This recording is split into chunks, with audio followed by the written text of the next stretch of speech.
Hello everyone, this is Ranveer Kumar, your friend, your well-wisher and छोटा मोटा English teacher. आज चलिए फिर से आज हम लोग 2 से 3 ऐसे वर्ड्स हैं जो स्ट्रक्चर में यूज करके इंग्लिश बोलते हैं, है ना।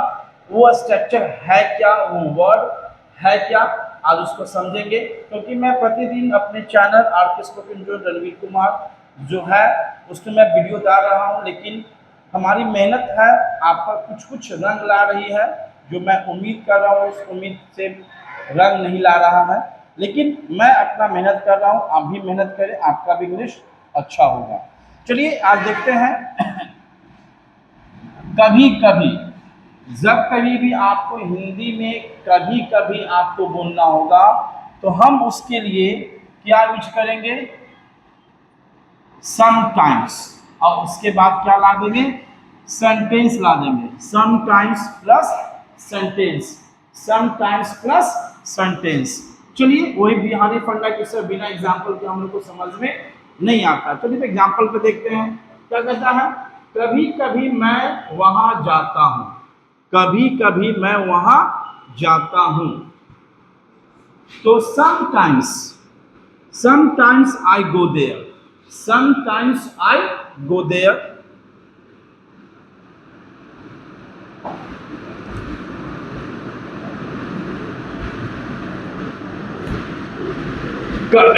कभी वह स्कूल जाता है, कभी कभी वह स्कूल जाता है। sometimes he goes to a school, sometimes he goes to a school। कभी कभी हम खेलते हैं, sometimes, sometimes we play, sometimes we play। कभी कभी वे यहाँ आते हैं, sometimes, sometimes they come here। कभी कभी हमें रमेश खाना बनाता है ना। तो समटाइम्स रमेश कुक्स। तो कुक्स का मतलब खाना पकाना या खाना बनाना होता है। तो कभी कभी, है ना, तो कभी कभी के लिए हम लोग यूज क्या करेंगे, समटाइम्स, है ना। कभी कभी मुझे चिकन खाने का मन करता है, तो sometimes I like to eat chicken. तो कभी कभी के लिए हम लोग क्या यूज करेंगे, समटाइम्स। चलिए नेक्स्ट स्ट्रक्चर पे अब ध्यान देते हैं। पहला पढ़े, अब दूसरा पे ध्यान देंगे।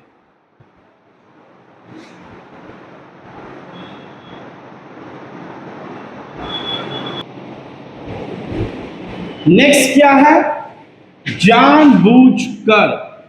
जानबूझकर, अगर हिंदी में कभी भी ये वर्ड आ जाएगा जानबूझकर, तो हम उसके लिए यूज करेंगे knowingly. No no knowingly, knowingly का यूज करेंगे। उसका हिंदी मीनिंग क्या होगा, जानबूझकर। चलिए डायरेक्ट एग्जाम्पल पे आते हैं, क्योंकि हम लोग बिहारी हैं सर, और बिहारी बिना एग्जाम्पल के समझ में नहीं आता हम लोग को सर। चलिए कोई दिक्कत नहीं है।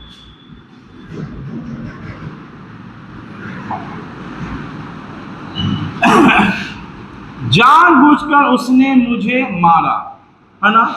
ही हिट मी नोइंगली, ही हिट मी नोइंगली।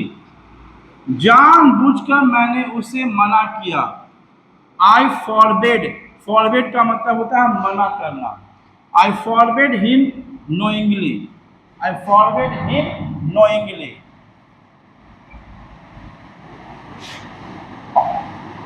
जानबूझकर वो यहाँ आया था। He had come here knowingly, he had come here knowingly। जानबूझकर हमने उसे रुलाया। We made him cry knowingly। ये यहाँ पर पॉजिटिव वर्ब का काम कर, जब कोई काम हम किसी करवाते हैं तो हम लोग पॉजिटिव वर्ब का यूज करते हैं।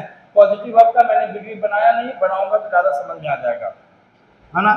We made him cry, we made him cry knowingly, है ना। जानबूझकर वह बता रही है। शी इज टेलिंग नोइंगली, है ना। तो जानबूझकर के लिए हम लोग क्या यूज करेंगे, नोइंगली। और कुछ कुछ के लिए हम लोग क्या करेंगे, है ना, हमने कहा था समटाइम्स का यूज करते हैं। तो हम लोग कभी कभी के बारे में सोचते हैं तो समटाइम्स का यूज करते हैं, और जानबूझ के लिए हम लोग क्या यूज करते हैं, नॉइंगली का यूज करते हैं। चलिए आप नेक्स्ट स्ट्रक्चर पर बात करते हैं।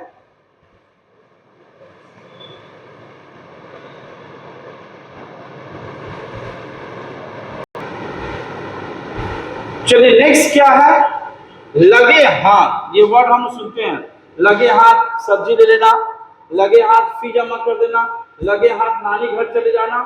तो सबसे पहले हम सेंटेंस लेंगे और लास्ट में क्या लगा देंगे, एज वेल। लास्ट में क्या लगा देंगे, एज वेल। चलिए एग्जाम्पल से ज्यादा समझ में आएगा, क्योंकि हम लोग बिहार के हैं और बिना एग्जाम्पल के समझ में नहीं आता है। लगे हाथ उसे भी बता देना, लगे हाथ उसे भी बता देना। तो पहले बताएंगे उसे बता देना, तो tell him as well, tell him as well. लगे हाथ मैं भी आता हूं, I come as well, I come as well. लगे हाथ अब हम भी चलते हैं, now we leave as well, now we leave as well. तो लगे हाथ लगे हाथ लगे हाथ लगे हाथ के रूप में हम लोग क्या यूज करेंगे, है ना, एज वेल। लगे हाथ तुम भी आ जाओ, लगे हाथ तुम भी आ जाओ, you come as well, you come as well. लगे हाथ उसे भी बुला लो, call him as well, call him as well. तो लगे हाथ लगे हाथ लगे हाथ के रूप में हम लोग क्या यूज करेंगे, एज वेल। तो हम लोग ये हिंदी में यूज करते हैं, लगे हाथ फी जमा कर देना, लगे हाथ पापा को कॉल कर दो, लगे हाथ। तो हम इसका इस वर्ड का यूज हमेशा लास्ट में ही करेंगे। तो आज हमने 3 स्ट्रक्चर पढ़ा वर्ड के नाते, वर्ड को यूज करते हुए सेंटेंस में, है ना। तो these are the very important words which we must use in our daily life, but I always try to convince you, but you are not getting my point.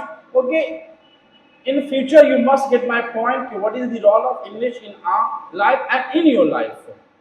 Because I have understood what is the role of English in our life, and each and every day I always utilize and use English sentences, English words, so people think about me positively. So you must think about yourself and you should brush up your English. चलिए फिर मिलेंगे next structures के साथ next video में। तब तक के लिए जय हिंद जय भारत।